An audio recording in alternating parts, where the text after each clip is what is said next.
The Americans too are grappling with the China threat, much closer home than they'd anticipated perhaps. There is a Chinese spying station in America's backyard and the US is reluctant to even admit it.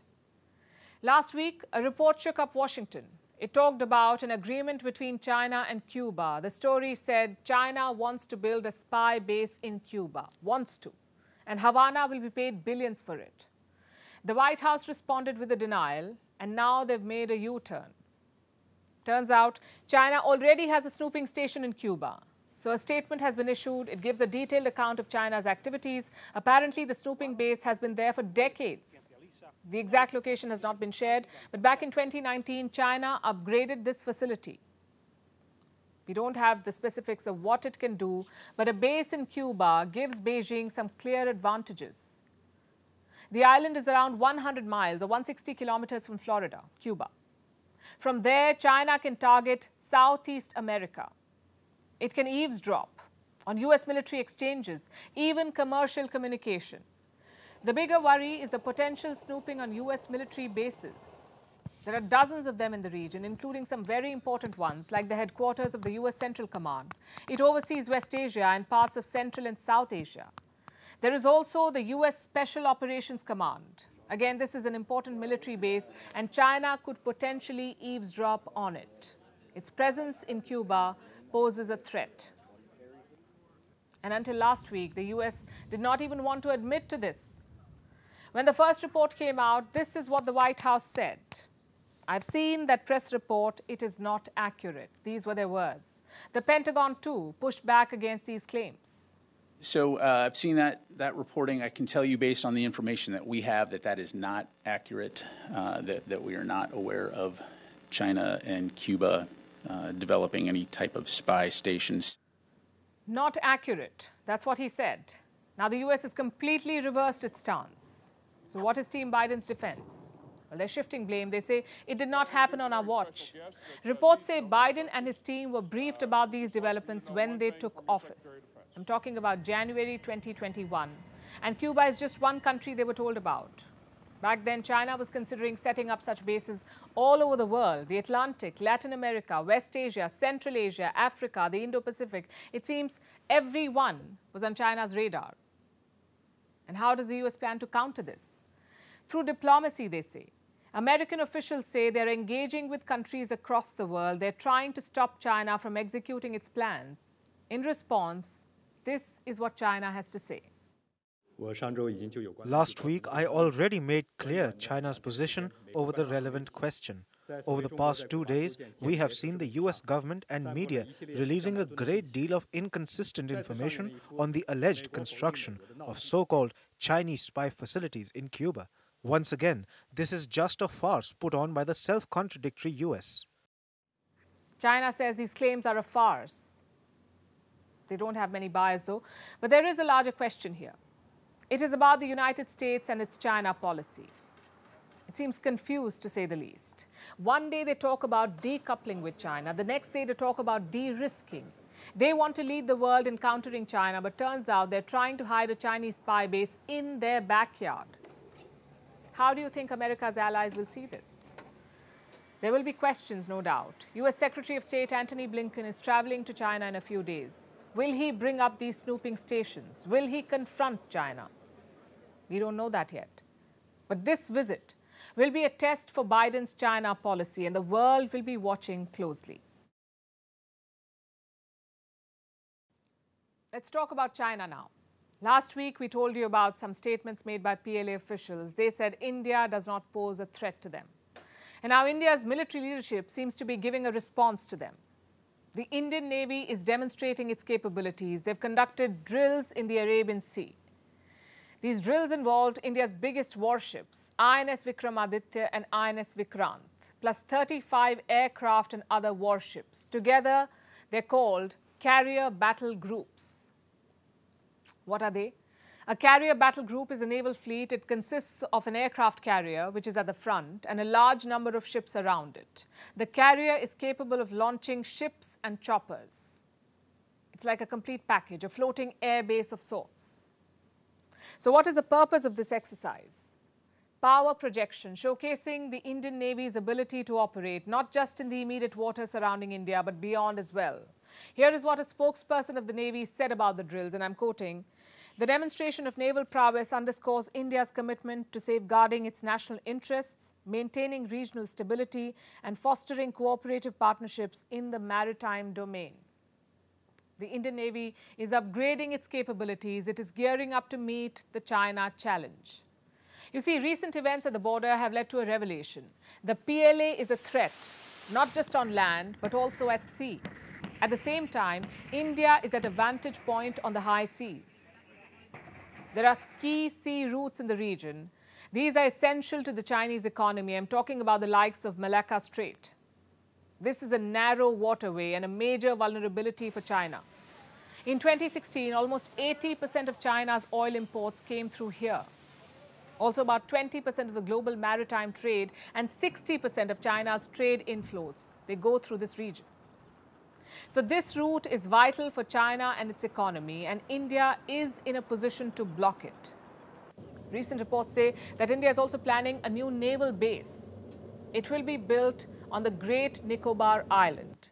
This base will overlook the entrance to the Malacca Strait. It will give clear tactical advantages to India, so a provocation in the Himalayas may be answered from the Great Nicobar Island.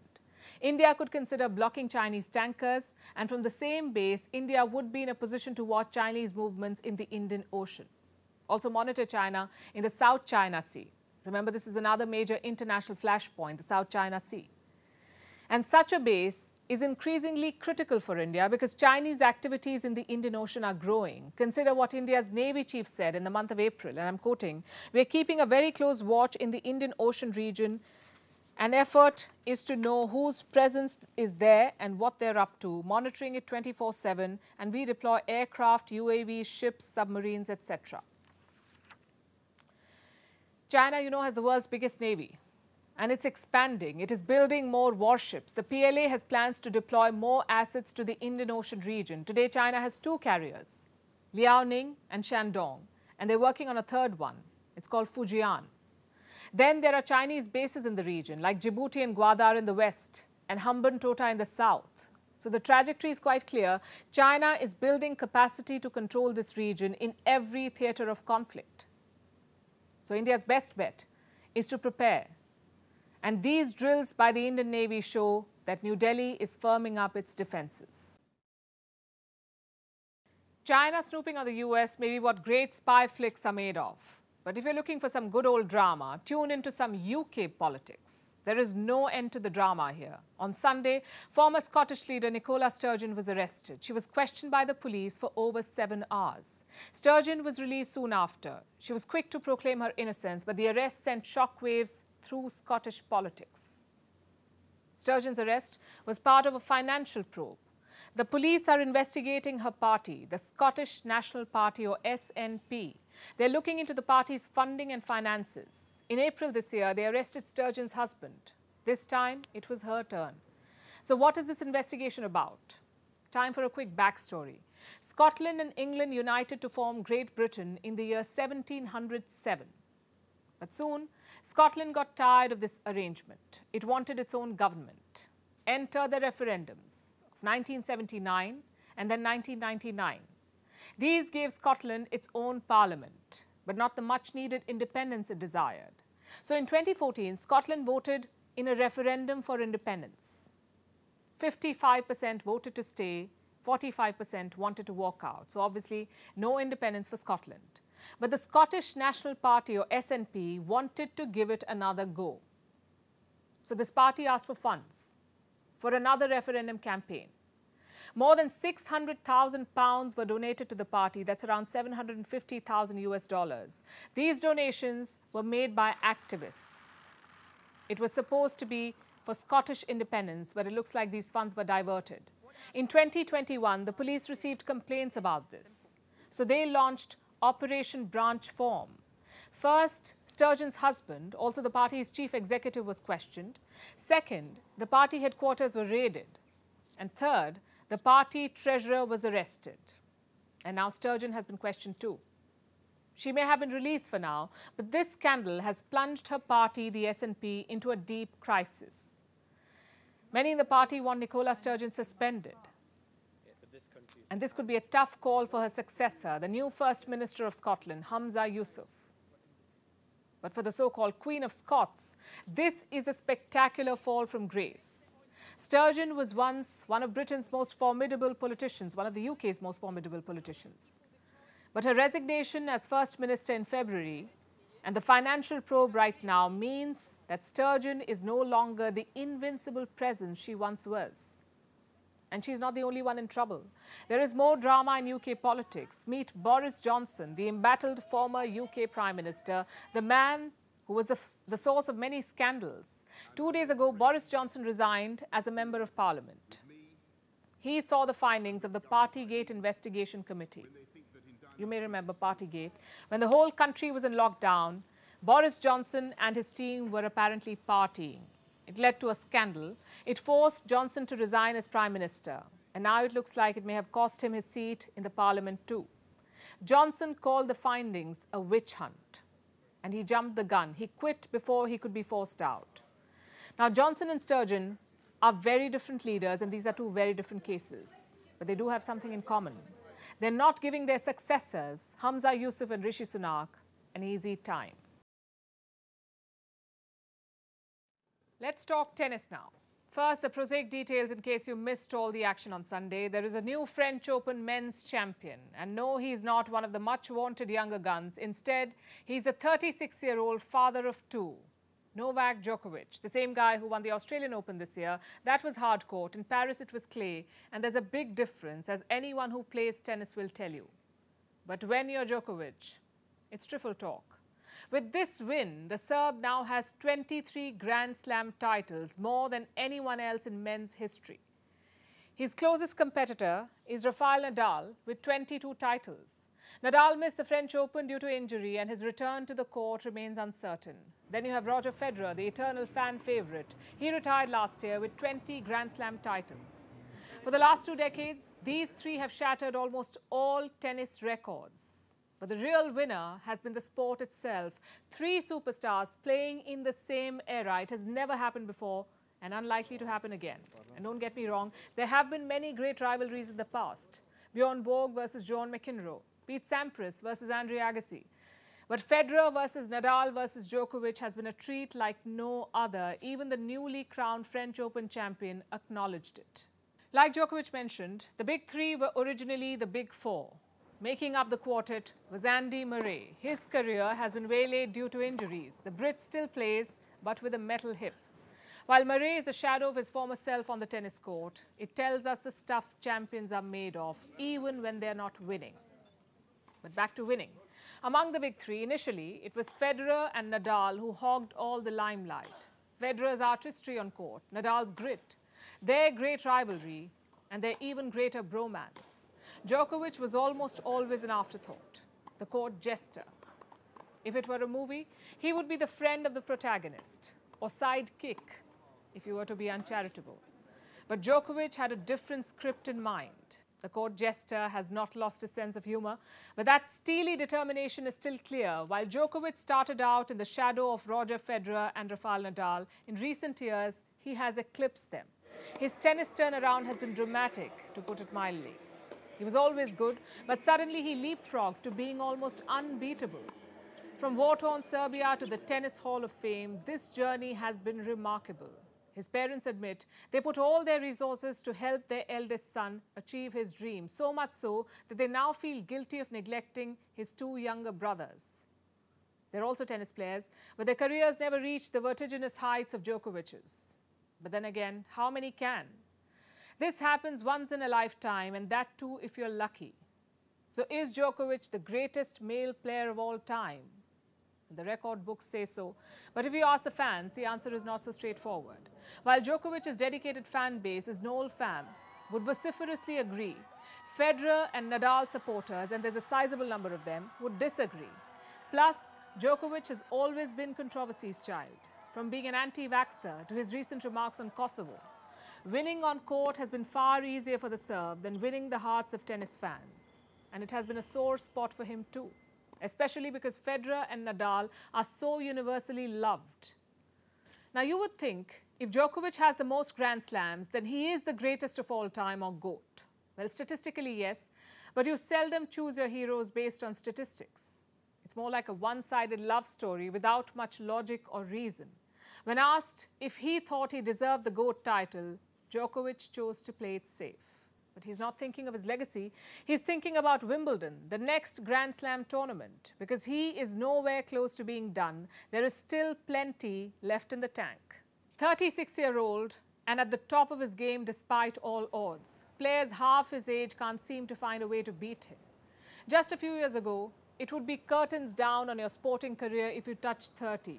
Djokovic, who's back to being number one, is defying those odds, and how? But then again, the Serb has been rewriting history for decades now, from 1 to 23 Grand Slams and counting.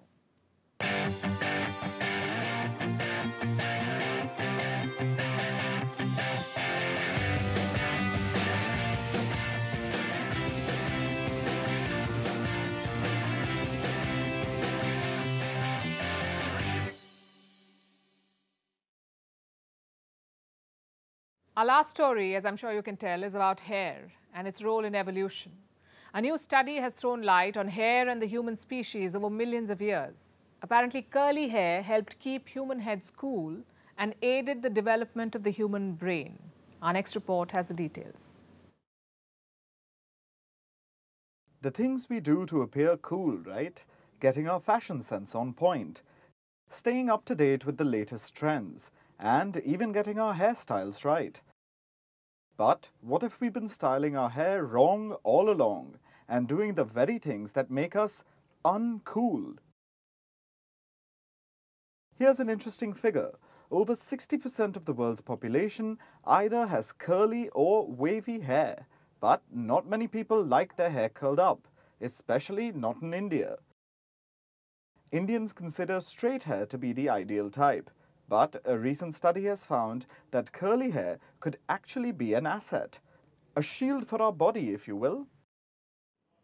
Researchers from Penn State University in the US and Loughborough University in England came across an interesting finding during their investigation.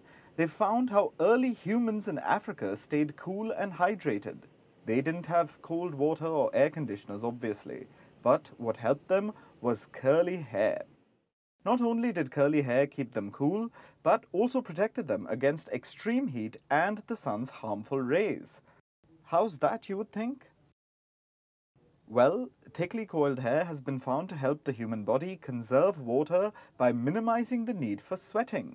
Equatorial Africa is thought to be the epicenter of human evolution. Now take a guess. How did staying cool and protected from harmful sun rays help early humans? It actually played a crucial role in the development of the human brain. Humans started walking upright somewhere around 3 million years ago. Around 2 million years ago, humans were fully evolved, but the size of their brain was smaller than it is today. Here's where curly hair came to the rescue. Tina Lassisi, who conducted the research at the Penn State University, says, "We think scalp hair provided a passive mechanism to reduce the amount of heat gained from solar radiation that our sweat glands couldn't." No scientific research can never be complete without experiments. So the researchers used a mannequin to test the effects of solar radiation on different human hair wigs, and they found that tightly curled hair provided the best protection against the sun's heat. Now, humans are creatures of their time, which is why hairstyles are such a big thing. Today, they're a fashion symbol, but thinking that they're nothing more than a cosmetic prop would be highly reductive on our part. Hair protects the scalp, and in fact, it's a vital part of our natural defenses. Eyebrows, eyelashes, and even the hair in our nostrils keep nasty foreign particles away. Hair also plays a crucial role in our sensory perception. Hair follicles are surrounded by a network of nerve endings, which is why they're sensitive to touch. In the evolutionary scheme of things, this sensory perception allowed humans to identify threats, like insects on their skin. So, the next time you pick up that hair straightener, you might want to replace it with a curling iron. and do your body a solid one. And now it's time for Vantage Shots, images that tell the story. We're starting with Egypt. A tourist boat caught fire off the Red Sea coast. 3 British tourists have gone missing. In the US, a major highway collapsed in the state of Pennsylvania. This happened after a truck under the highway caught fire. And in South Korea, a British man tried to climb the world's 6th tallest building without ropes. He was halfway up the skyscraper when authorities intervened. The man has been detained now. And finally, what makes the 12th of June significant? We're taking you back in history. On this day in 1964, Nelson Mandela was sentenced to life imprisonment. The man who dared to oppose the apartheid regime in South Africa was accused of sabotage. In his 27-year jail term, Mandela was confined to a small cell and was forced into hard labor, but he remained unbroken. We're leaving you with this. Thanks for watching. We'll see you tomorrow.